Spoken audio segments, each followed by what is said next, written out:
Perfecto. Bueno, vamos a empezar con nuestros invitados. Leonardo Sánchez, él es cofundador de Academia Financiera. Leonardo, buenos días, gracias por acompañarnos. Hola Daniela, muy buenos días, y a todas las personas que están hoy conectadas en el programa Sentimientos del Eje, bienvenidos.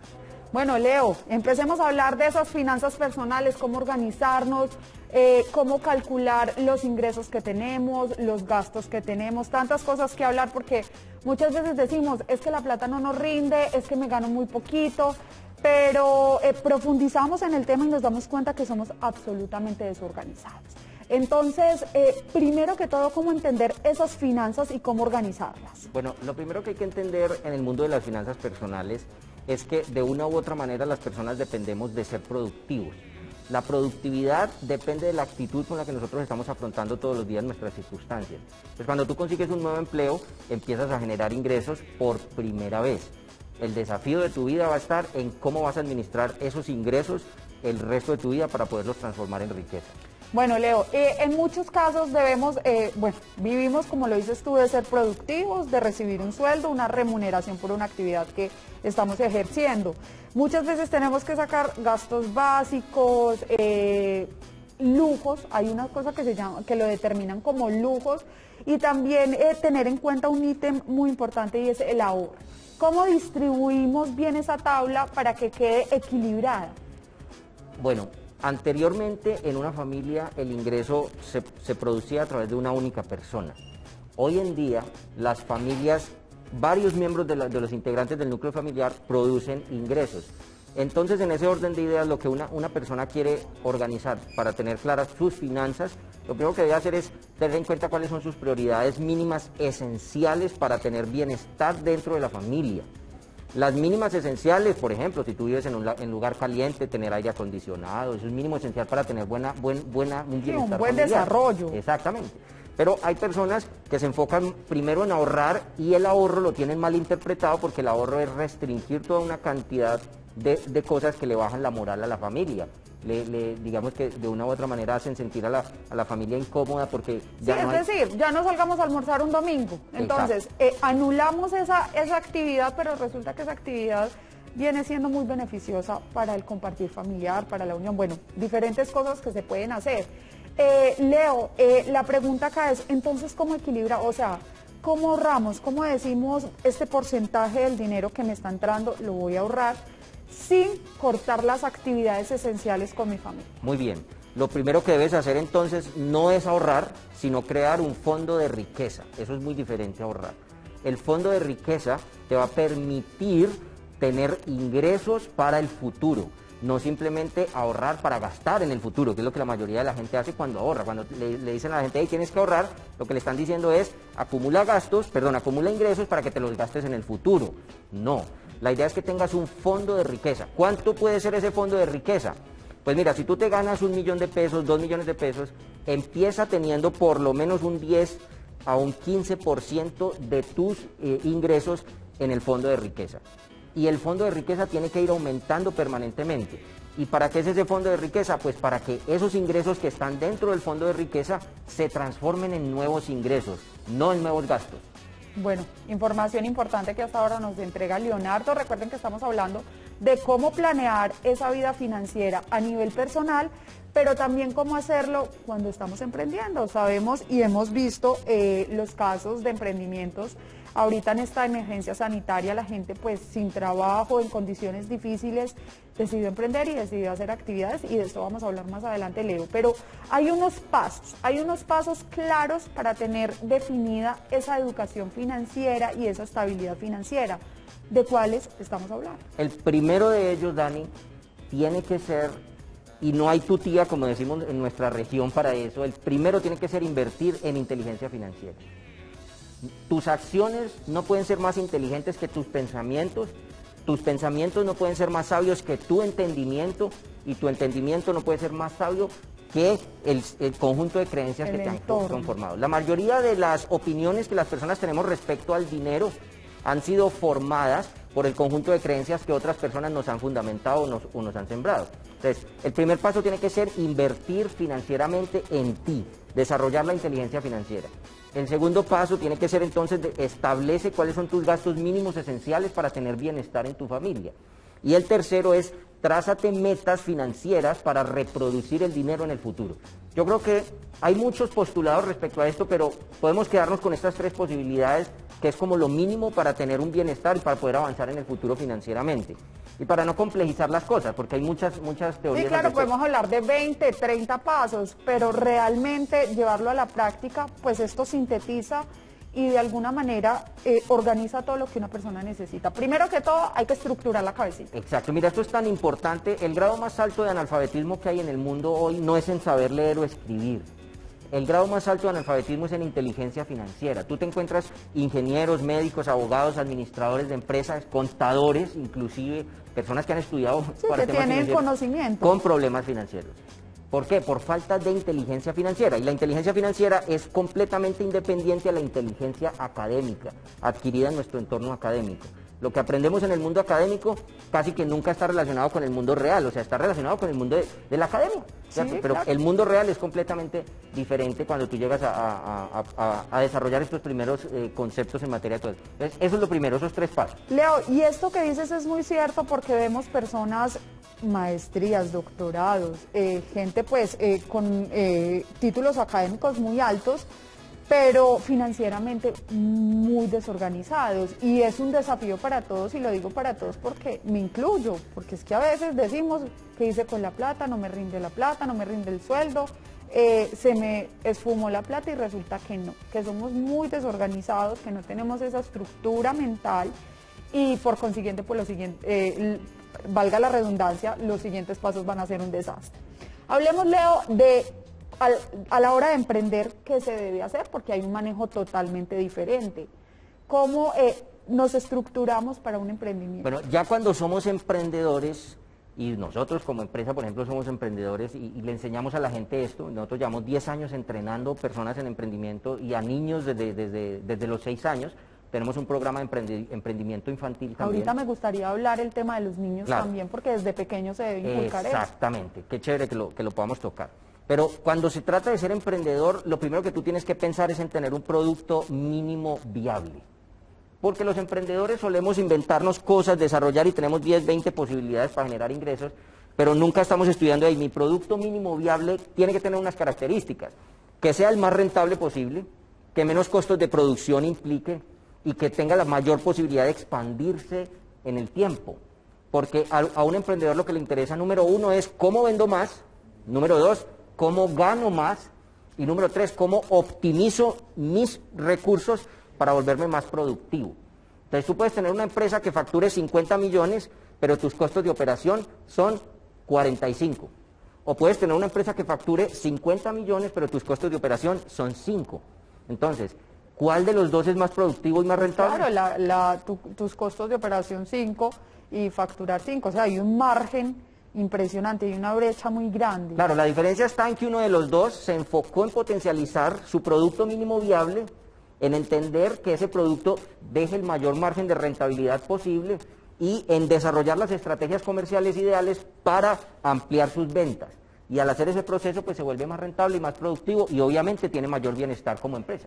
Pero Leo, ahorita por ejemplo, que estamos hablando del caso de los emprendedores y que apenas están iniciando y que, como decimos, muchas personas carecen de esta educación financiera, carecemos de esta educación financiera.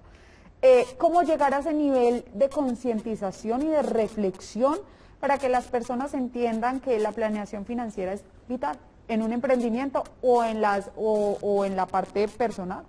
Muy importante tu pregunta, porque eso me lleva entonces a hacer mención de lo siguiente. El problema no son las ideas, el problema no son los emprendimientos y el problema no son los recursos. Históricamente siempre habrán buenas ideas y siempre habrá quien esté dispuesto a invertir en las buenas ideas. Pero el problema está en las habilidades que tienen las personas para gestionar las ideas en el tiempo. No existe un emprendimiento pequeño, existen emprendimientos con pensamientos pequeños sobre el emprendimiento. Entonces, la mente del emprendedor es la que hace que el emprendimiento se convierta en algo grande y algo global. Entonces, ¿cómo hacer eso? pues lo más importante es que logres desarrollar las habilidades reales que se necesitan para emprender en el mundo. Carácter de empresario, inteligencia financiera, inteligencia comercial, gestión emocional, inteligencia emocional, habilidades comerciales, habilidades de hablar en público.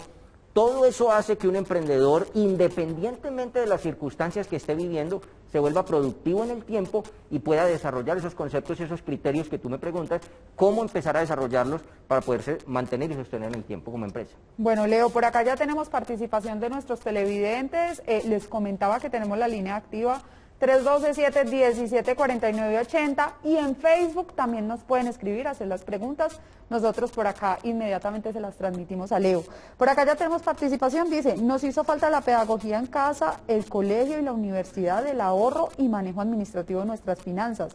Agrego este comentario, muchas gracias, Álvaro Urbina desde Bogotá. ¿Qué decir de esto, Leo? Álvaro, gracias por tu comentario y es muy importante lo que dices porque has entrado en un nivel de conciencia demasiado relevante para tomar acción en el tiempo. O sea, siempre hay dos momentos importantes en los que uno puede actuar. El primero fue ayer y el segundo es hoy. O sea, si estás entrando en conciencia hoy, excelente que puedas tomar acción.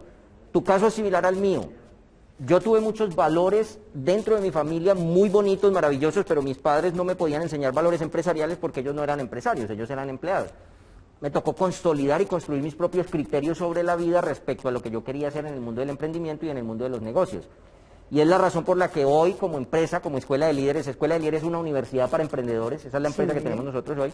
Lideramos, yo soy cofundador de Escuela de Líderes, es una universidad para emprendedores y nosotros le proveemos educación en emprendimiento y en habilidades rentables y en habilidades para la vida real a niños desde los 6 años en adelante y pues obviamente a todo el núcleo familiar. Tenemos personas de 65, 75 años entrenándose con nosotros. Es que nunca es tarde para organizarse y para planear bien sus finanzas, Leo, y esto es algo muy importante. Ya vamos a seguir hablando y vamos a profundizar en el tema de los niños, que me parece también algo de recalcar y pues por supuesto yo tengo una hija y me interesaría mucho también, y yo sé que a mis televidentes también, pero antes vamos a ver el apunte que nos trae nuestro productor Julián Franco. Bueno, recomendaciones que tenemos que tener en cuenta a la hora de planear nuestras finanzas personales y también estamos hablando de cuando ya tenemos un emprendimiento. Leo, más participación, muchos televidentes con ganas de estructurarse y como lo decimos, de educarse en estos temas porque no es fácil, no es fácil. Lo digo por mi caso personal, he tratado de organizarme, pero siempre la embarro. Siempre llego a un punto donde digo, no. O no lo tengo en cuenta, o se me olvida, no lo escribo, no lo tengo como bien organizado. Entonces veamos esto, dice, buenos días, por favor, ¿qué porcentaje puedo ahorrar de mi sueldo teniendo en cuenta que es un sueldo muy medido y no me queda mucho libre? El problema no es cuánto puedes ahorrar, sino que empieces a hacerlo, no importa cuánto, pero también va a ser muy importante que definas el objetivo y el propósito con el cual vas a ahorrar. Yo soy muy insistente en este tema porque no es ahorrar por ahorrar. Es que realmente cuando tú estableces, digamos, como un presupuesto, y es muy diferente un presupuesto a un listado de cosas que te estás gastando, que la mayoría de las personas no hace un presupuesto, sino que simplemente hace un listado, me gasté plata en esto, me gasté en esto, Eso no es un presupuesto. Un presupuesto es una hoja en la que tú le das órdenes al dinero. Tú le dices, vea dinero, usted se va a gastar tanto en esto, usted se va a ir tanto para... Yo le doy órdenes al dinero, ¿cierto? No dejo que el dinero me diga cómo lo tengo que manejar o cómo me maneja él a mí. Entonces, tú puedes empezar, por ejemplo, como nos decía Julián ahorita en la nota, 5%, 10%. Puede ser un buen inicio. Lo importante es que te mentalices. Si tú eres capaz de vivir con 1 millón, pues también vas a ser capaz de vivir con 2 millones o también puedes ser capaz de vivir con 800.000 o con 900.000. O sea, todo depende de cómo tú realmente definas y establezcas. El problema está en que tú misma o estés diciéndote, no soy capaz. Si tú permanentemente te dices, no soy capaz de vivir con este sueldo, créeme que no vas a ser capaz, tienes toda la razón. Pero si tú te dices, yo soy capaz de administrar mi dinero y darle órdenes a mi dinero para que se optimice, creo que vas a ser capaz también. Claro, hay que tener también conciencia frente a la realidad, es decir, no nos podemos gastar más de lo que nos ganamos, es imposible. Leo, hablemos de los niños, es un tema muy interesante y más adelante vamos a tener un solo programa donde vamos a enseñarle a los niños, a los padres, cómo inculcar eso en sus hijos. ¿Cómo empezamos el abordaje con los niños? Mira, este tema para nosotros es la médula o la columna vertebral de la formación financiera y el emprendimiento para la vida en las personas. Empezamos desde los niños. hackeamos, digamos, como de alguna manera el sistema educativo, porque en nuestro sistema educativo tradicional normalmente no nos están entrenando. No nos enseñan y ese mensaje no está claro. No existe. Entonces, nosotros empezamos a escuchar, hey, esto deberían enseñarlo en los colegios, hey, esto deberían enseñarlos en las universidades. Y sí, en algunos casos lo enseñan, pero el problema es que lo enseñan personas que no son coherentes con el tema. Son simplemente, de pronto, una persona que dicta una parte teórica, pero no necesariamente lo vive, y no está mal. Simplemente el sistema se ha organizado de esa manera, no le estoy haciendo una crítica al sistema, pero lo que hacemos nosotros es que le enseñamos a los niños desde el primer momento, desde los 6 años, a aprender a emprender, a aprender a soñar y a aprender a administrar el dinero. Porque mira, si tú analizas, Dani, ¿a qué edad empezaste tú a gastar dinero? No, pues es que no recuerdo, pero pues exactamente una fecha, pero sí tengo pues por allá recuerdos que le decía a mi mamá, regálame 2.000, regálame 1.000, o cogía las moneditas, o en muchos casos compraba gomitas, compraba alguna cosita que vendía en el colegio, entonces ahí ya había una ganancia, o sea, ya había actividad. Exacto, cuando tú tienes conciencia del dinero aproximadamente a los 5, 6 o 7 años, ya tienes un nivel de conciencia del dinero, empiezas a gastar. Entonces tú empiezas a gastar dinero y te vuelves un gastador profesional de dinero hasta los 18 o 25 años. En ese lapso aproximadamente empiezas a ser productivo por primera vez. Entonces cuando tú trabajas y generas un ingreso por primera vez a los 20 años, por ejemplo, para que lo promediemos, a los 20 años generas un ingreso de 1 o 2 millones de pesos, ya tienes una ventaja de 14, 13, 10, 16 años gastando dinero que nunca produjiste. Sí. Lo más probable que hagas de ahí en adelante con tu vida es que seas mejor gastando que produciendo o reproduciendo el dinero. Sí, ya viene ese patrón. Bueno, Leo, es importante definitivamente, lo recalco, lo digo, educarnos, porque lo que dices es un círculo y es grave. Por acá tenemos más mensajes, dicen, bueno, recordarle a esta televidente, ¿cuál es la forma de ahorro de riqueza? Nos hablan desde Girardot. Gracias, ¿cómo se llama ella? No, es un televidente, Ricardo Becerra. Gracias, Ricardo. La forma de construir un fondo de riqueza es similar a la que tú puedes hacer para empezar a ahorrar, pero ya el concepto de ahorro queda a un lado, sino que lo conformamos es un fondo. Ya no lo vas a llamar ahorro, sino que lo vas a llamar fondo. Entonces vamos a suponer que tú te ganas 2 millones de pesos y cada mes ahorras el 10% en tu fondo de riqueza. Ese 10% equivale a 200.000 pesos el primer mes, a 400.000 el segundo mes y va creciendo. El fondo de riqueza te va a servir para probar nuevos negocios y nuevos proyectos en los que tu dinero se reproduzca y se transforme en riqueza y no se transforme en gasto. Entonces, si al cabo de un año ya tengo 1 millón ahorrado, porque es un 200.000 por mes, claro, más o menos, o que lleve 1 o 2 millones ahorrado, si ya tengo un fondo de riqueza de esa magnitud, evidentemente puedo empezar a probar negocios legalmente establecidos, legalmente constituidos, negocios saludables que te puedan generar una rentabilidad, y ese fondo de riqueza se transforma en nuevos ingresos y no en nuevos gastos, como lo hace el 90 y pico % de la gente. Ahorra y al final del año se gasta lo que ahorró. Sí, para generar un gasto adicional. Leo, algo muy importante que estábamos hablando acá es de la organización que tiene que tener una persona ya sabemos, para planear sus finanzas personales. En caso de un emprendimiento, pues hay que tener una estructura diferente, hay que tener una organización diferente, pero ya retomo la idea. Cuando vas a invertir, ¿qué debes tener en cuenta? Decías que vamos a hacer un ahorro, o que no, más bien no es un ahorro, sino que vamos a hacer un fondo de riqueza. Y más adelante podemos mirar en qué invertir, qué negocio hacer, qué negocio saludable puede llegar a nuestra vida.